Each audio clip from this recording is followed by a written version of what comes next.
mayo del 2025. Y por supuesto, en los meses de mayo, el día primero es uno de los días más controversiales, ¿no? Por el aquello de que si es el día de los trabajadores o no. Más allá de todo esto, pues yo quisiera recordar algo que no siempre se recuerda en los meses de mayo, pero que también ocurrió un 1 de mayo, en este caso del año 1898, cuando el teniente Andrew Sumner Rowan se encontró por fin con el general de ejército Calixto García. 1898. ¿Quién era el teniente Andrew Sumner Rowan? Bueno, fue alguien capaz de cumplir con una tarea que le dio el presidente norteamericano de entonces, William McKinley, que necesitaba que alguien fuese capaz de llegar hasta la manigua cubana o hasta el lugar en que se encontrase el general de ejército Calixto García para llevarle un mensaje suyo. William McKinley quería saber si podía contar con las fuerzas insurrectas como aliadas ante el posible desembarco de las fuerzas norteamericanas para vencer al enemigo común de España. Y el teniente Andrew Sumner Rowan fue capaz de llegar hasta el general de ejército Calixto García. Calixto García prefirió pues devolver al teniente con tres cubanos también insurrectos. Enrique Collazo, Charles Hernández y Nicolás Balbuena Mayedo emprendieron el regreso del teniente Andrew Sumner Rowan acompañándolo, y hasta Washington DC llegaron para conversar con el presidente William McKinley. No muchos saben que el primer bestseller de la historia de la literatura y el periodismo norteamericano precisamente nació como consecuencia de este encuentro del teniente Andrew Sumner Rowan con el general de ejército Calixto García. Y es que la revista Philistine había encargado a Hubbard un artículo de relleno, y el periodista fabricaba en cambio una leyenda digna de una novela de aventuras y de espionaje. Por cierto que pocos días después de la publicación de este artículo, pues la compañía de noticias le pidió permiso a Hubbard para publicar este artículo en una impresión de 1000 copias. Pocos días después, el Ferrocarril Central de Nueva York le pedía permiso para reproducirlo en 1.000.000 de folletos. Y poco a poco la voz se fue corriendo, e incluso para hablar de compañía de ferrocarriles, hasta la compañía de ferrocarriles de Moscú llegó también la noticia en Rusia, y Andrei Ilakov, que era el príncipe que estaba al frente de esa compañía de ferrocarriles, pues le pareció tan interesante el material que ordenó traducirlo al ruso y repartió copias entre todos los empleados de la empresa. El mensaje a García, que fue como se llamó el artículo, poco tiempo llegó también a Francia, llegó a Inglaterra, llegó a Alemania, llegó a España. Y bueno, para poner un ejemplo de algo bien interesante, en la guerra entre Rusia y Japón en el año 1905, el zar ordenó que todos los soldados llevasen en su mochila un ejemplar del mensaje a García. Moscú perdió esa guerra con Japón. Sin embargo, los japoneses atribuyeron un valor especial al texto y adivinen, sí, ordenaron traducirlo al japonés, y todos los súbditos civiles y militares del Imperio del Sol Naciente tuvieron también que leer el mensaje a García. Por si fuera poco, Hollywood también puso su granito de arena, y el artículo de Elbert Hubbard fue llevado al cine en un largometraje de 85 minutos nada menos, en los primeros tiempos de Hollywood, dirigido por George Marshall y protagonizada por Walt Berry, Barbara Stanwyck y John Boles, que fue el que interpretó al teniente Andrew Sumner Rowan.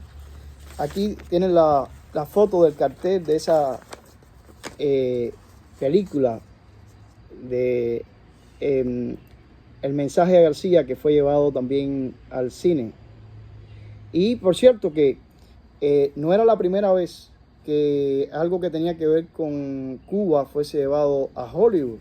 Lo que se considera el primer documental de una guerra en vivo, real, pues precisamente fue lo que se filmó en los primeros tiempos del cine norteamericano en la guerra hispano-norteamericano-cubana, allá en el oriente de Cuba, ya que la compañía Vitagraph Company de Nueva York filmó las primeras imágenes en movimiento de una guerra real, la de 1898 en Cuba.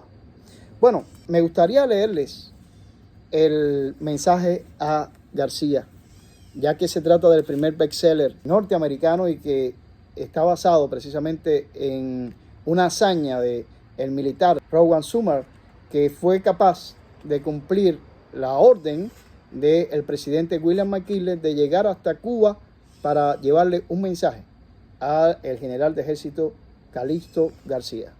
Les leo primeramente la apología, algo que escribió a modo de preámbulo, luego posteriormente en los folletos, el autor Elbert Hubbard. El pasatiempo literario que va a leer usted, amigo, una carta a García o el mensaje a García, fue escrito de sobremesa, una tarde, en el corto término de 1 hora, y en marzo del mismo año ya se había publicado en la revista Philistine. Fue algo que brotó caliente de mi corazón, y lo escribí tras un día gastado en la pesada faena de excitar a infelices sumidos en los limbos de una inacción criminal a que se tornasen hombres auténticos, radiactivos. Pero la verdadera idea creadora brotó de labios de mi hijo Bear, cuando en el curso de la conversación, entre taza y taza de té, sugirió que el héroe verdadero de la guerra de independencia de Cuba había sido Rowan. Sí, dijo mi hijo, porque Rowan fue quien en la hora oportuna, culminante, llevó a cabo el hecho único necesario, llevar el mensaje a García. La frase me hirió como un rayo. Sí, exclamé, el muchacho tiene razón. El héroe es siempre aquel que cumple su misión, el que lleva la carta a García. Corrí a mi escritorio y de un tirón de uno a otro cabo escribí una carta a García. Tan poco caso hice a mi escrito que fue publicado en la revista sin encabezamiento siquiera. La edición salió y empezaron a llover pedidos por docena, por 50, por 100 ejemplares de la revista. Y cuando The American News Company pidió 1000 ejemplares, pregunté, lleno de asombro, a uno de mis ayudantes, qué era lo que en ese número de la revista levantaba tal polvareda. Con asombro oí la respuesta: esa historia tuya acerca de García. Al día siguiente recibí un telegrama de George Daniel del New York Central Railroad que decía: deme el precio de 100,000 ejemplares del artículo de Rowan en forma de folleto, con un aviso en la portada sobre el Empire State Express, y diga cómo puede hacer la entrega. Contesté dando el precio y avisando que la entrega se podía hacer en 2 años. Disponíamos de tan pocos elementos que eso de imprimir 100,000 ejemplares nos parecía una empresa temeraria. El resultado fue que di permiso a Mr. Daniels para reimprimir el artículo por su cuenta. Hízolo en ediciones de a 500,000 de folletos. 2 a 3 lotes de a 500,000 fueron puestos en circulación. Y además fue reproducido por cerca de 200 revistas y periódicos y traducido a todas las lenguas vivas. En los tiempos en que Mr. Daniel distribuía la carta a García, vino a los Estados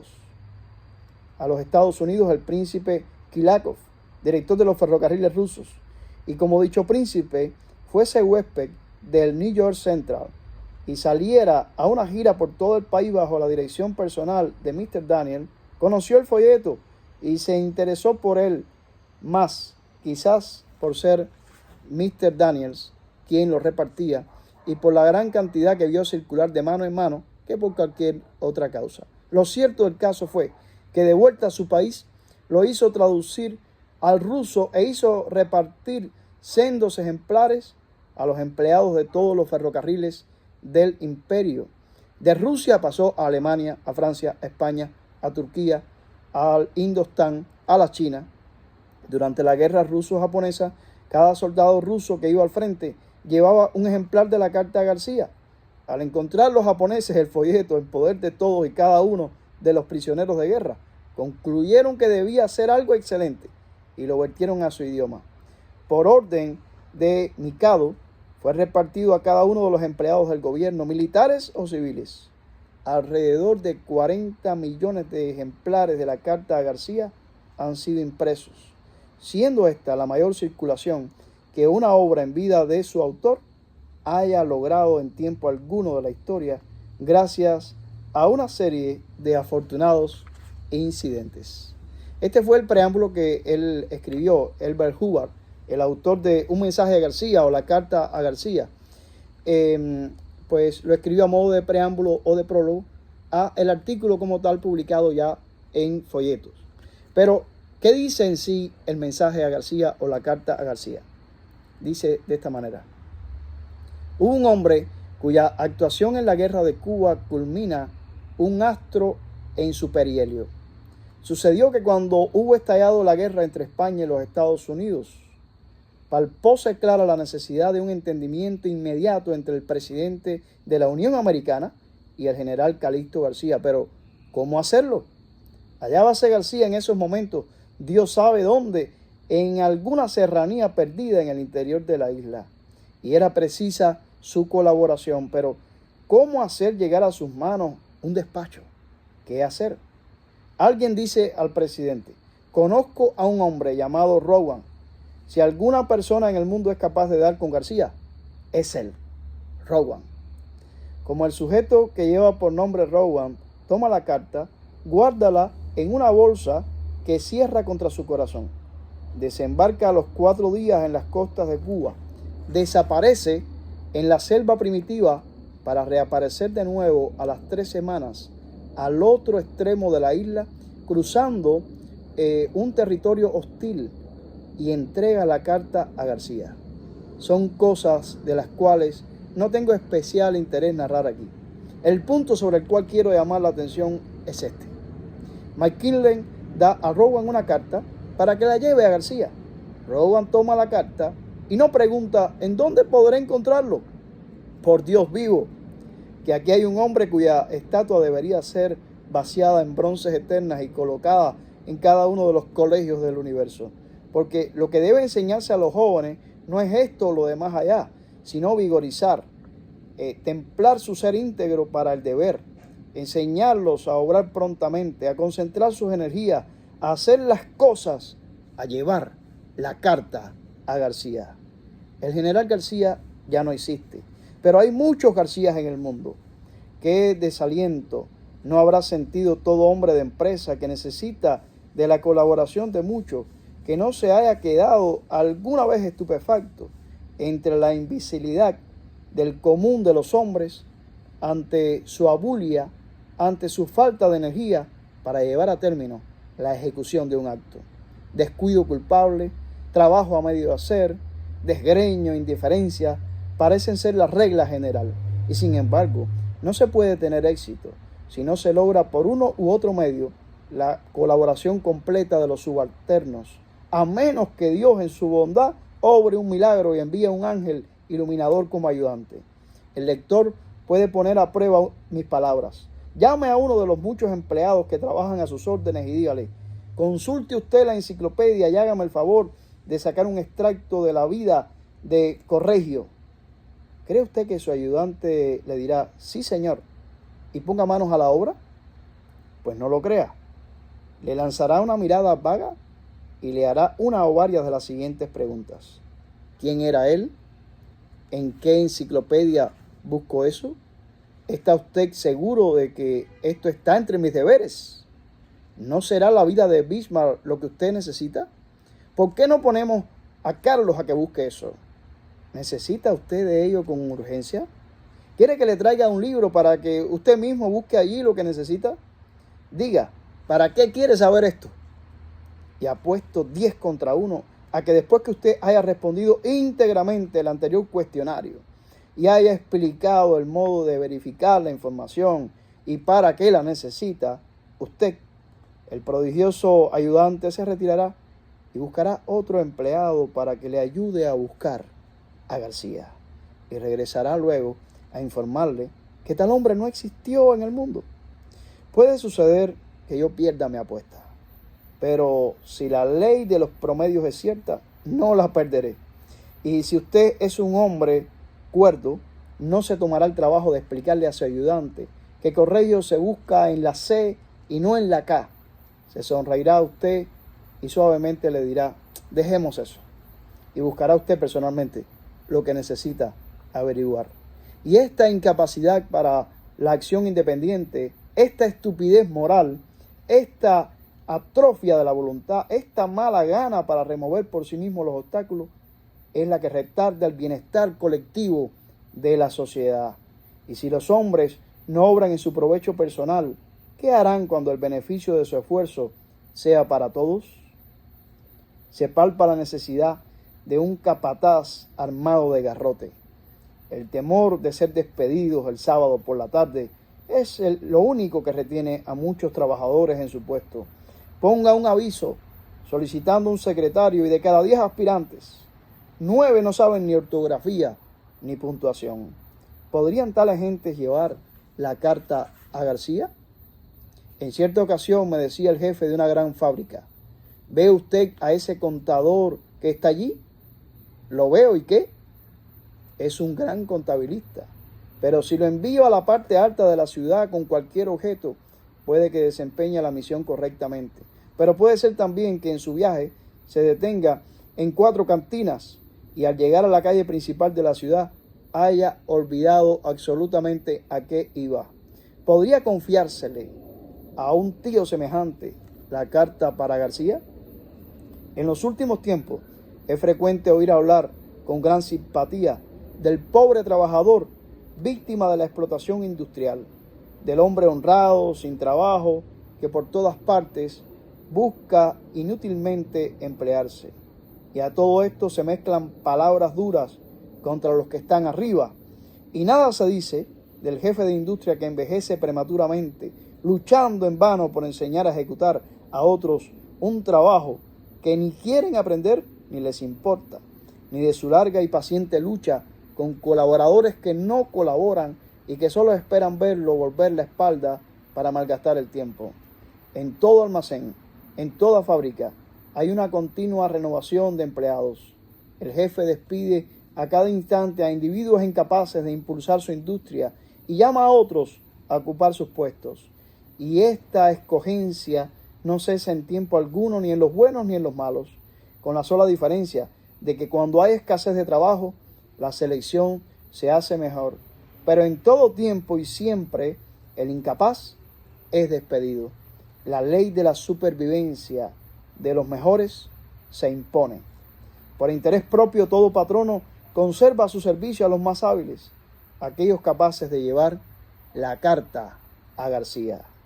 Conozco a un hombre de facultades verdaderamente brillantes, pero inhábil para manejar sus propios negocios y absolutamente inútil para gestionar los ajenos, porque lleva siempre consigo la insana sospecha de que sus superiores lo oprimen o tratan de oprimirlo. Ni sabe dar órdenes, ni sabe recibirlas. Si se enviara con él la carta a García, contestaría muy probablemente, llévesela usted.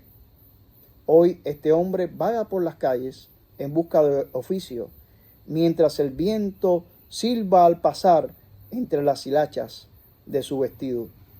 Nadie que lo conozca se atreve a emplearlo por ser él un sembrador de discordias. No le entra la razón y solo sería sensible el taconazo de una bota número 45 de doble suela. Comprendo que un hombre tan deformado moralmente merece tanta compasión como si lo fuera físicamente, pero al compadecerlo, recordemos también a aquellos que luchan por sacar triunfante una empresa sin que sus horas de trabajo estén limitadas por el pito de la fábrica y cuyo cabello se torna prematuramente blanco en su lucha tenaz por conservar sus puestos, a individuos de indiferencia glacial, imbéciles e ingratos, que le deben a él el pan que se comen y el hogar que los abriga. ¿Habré exagerado demasiado? Puede ser, pero cuando todo el mundo habla de los trabajadores así, sin distinción ninguna, quiero tener una frase de simpatía para el hombre que logra éxito, para aquel que luchando contra todos los obstáculos dirige los esfuerzos de los otros y cuando ha triunfado solo obtiene por recompensa, si acaso, pan y abrigo. Yo también he trabajado a jornal y me he hecho la comida con mis propias manos. He sido patrono y puedo juzgar por experiencia propia y sé que hay mucho que decir. De parte y parte, la pobreza no da excelencia por sí sola. Los harapos no son recomendación. No todos los patronos son duros y rapaces, ni todos los pobres son virtuosos. Mi corazón está con aquellos obreros que trabajan lo mismo cuando el capataz está presente que cuando está ausente. Y el hombre que se hace cargo de una carta para García y la lleva tranquilamente, sin hacer preguntas idiotas y sin la intención perversa de arrojarla en la primera alcantarilla que se encuentra al paso y sin otro objetivo que llevarla a su destino, a este hombre jamás se le despedirá de su trabajo, ni tendrá jamás que entrar en huelga para obtener un aumento de salario. La civilización es una lucha prolongada en busca de tales individuos. Todo lo que un hombre de esta clase pida lo tendrá. Lo necesitan en todas partes, en las ciudades, en los pueblos, en las aldeas, en las oficinas, en las fábricas, en los almacenes. El mundo los pide a gritos. El mundo está esperando siempre ansioso el advenimiento de hombres capaces de llevar la carta a García. El mundo confiere sus mejores premios, tanto en honores como en dinero, a una sola cosa: a la iniciativa. ¿Qué es la iniciativa? Puedo definirla en pocas palabras: hacer lo que se debe hacer, bien hecho, sin que nadie lo mande.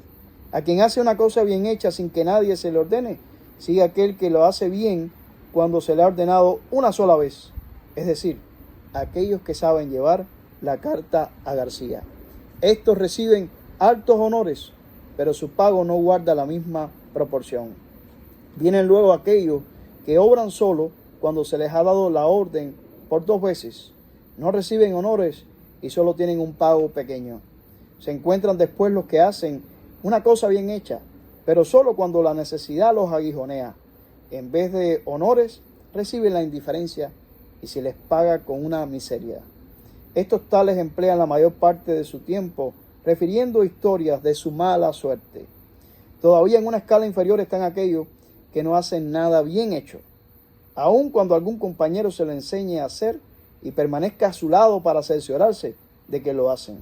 Estos pierden constantemente sus puestos y reciben como pago el desprecio que se merecen, a menos que por suerte tengan un padre rico, y en este caso el destino los acecha en su camino hasta descargarles un recio golpe. ¿A qué clase pertenece usted? El director general o jefe de la policía de Buenos Aires ha querido dar, según leemos en la prensa de aquella gran metrópoli, una lección educativa a sus subordinados para establecer las condiciones que a su juicio constituyen el verdadero mérito para lograr un ascenso. Sobre los años de servicio pone las actitudes, doctrina esta que se ha popularizado por medio del siguiente apotegma: actitud duple antigüedad. A fin de establecer lo que entiende por actitudes superiores, el jefe de la policía bonaerense ha escrito un diálogo a la manera platónica, lo ha hecho escribir en grandes carteles murales y lo ha mandado fijar en todos los cuarteles de su mando. He aquí el diálogo. La escena ocurre en una de nuestras grandes casas comerciales. Un empleado pide autorización para presentar una queja al director general. ¿Qué hay? Señor director, ayer fue nombrado X para ocupar la vacante de Z, y X es 15 años más joven que yo. El director le interrumpe. ¿Quiere usted averiguar la causa de ese ruido? El empleado sale a la calle y regresa diciendo, son unos carros. ¿Qué llevan? Después de una salida, el empleado vuelve diciendo, unas bolsas. ¿Qué contienen las bolsas? El empleado hace otro viaje a la calle y vuelve diciendo, no sé lo que tienen. ¿A dónde van? Cuarta salida y responde, van hacia el este. El director llama al joven X y le dice, ¿quieres averiguar la causa de ese ruido? El empleado X sale y regresa 5 minutos después manifestando. Son 4 carros cargados con bolsas de azúcar. Forman parte de las 15 toneladas que la casa A remite a Mendoza. Esta mañana pasaron los mismos carros con igual carga. Se dirigen a la estación Catalinas. Van consignados a... El director, dirigiéndose al empleado antiguo, le pregunta, ¿ha comprendido usted? Bueno, como pueden ver, el mensaje de García, el primer bestseller de la historia de la literatura y del periodismo norteamericano, basado en aquella hazaña de que el teniente Andrew Rowan Summers fue capaz de llegar hasta Cuba y entregar la carta con el mensaje del presidente William McKinley al general de ejército Calixto García.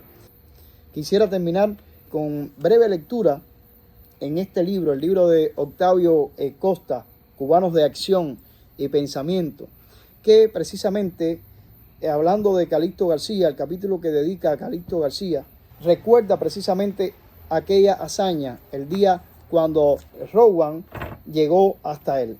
Después de sustituir a Valeriano Weyler por Ramón Blanco, el gobierno de Madrid, consciente de la precaria situación de sus fuerzas militares en Cuba, comprendió que había que buscar una solución fuera de las armas y estableció la autonomía, tan dignamente rechazada por Máximo Gómez.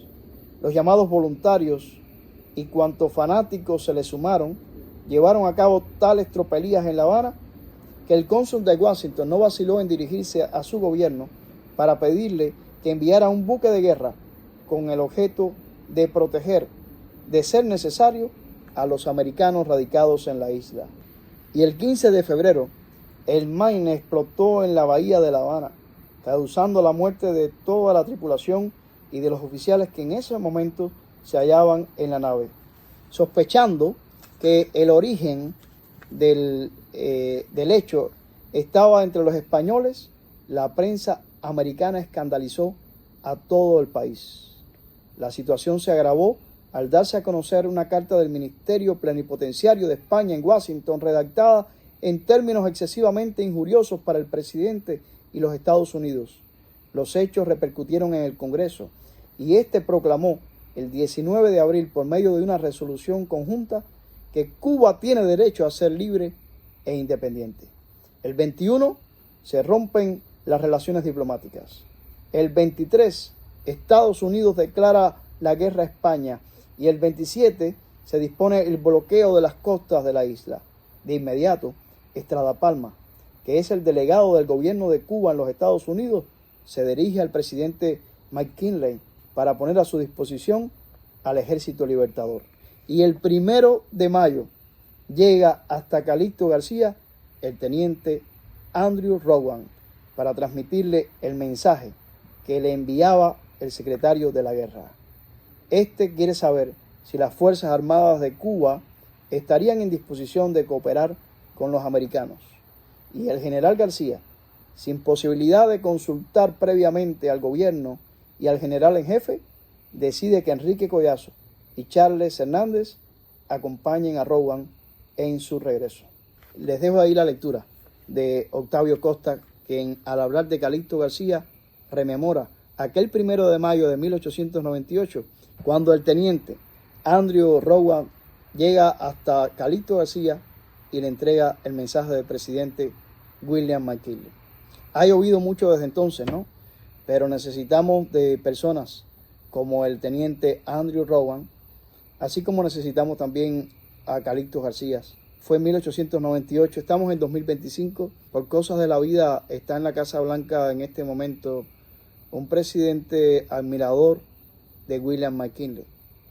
Y tenemos en Cuba a un García, José Daniel Ferrer García, en una prisión en este momento, pero con un valor que me permite compararlo a personas como Calixto García. Nadie sabe.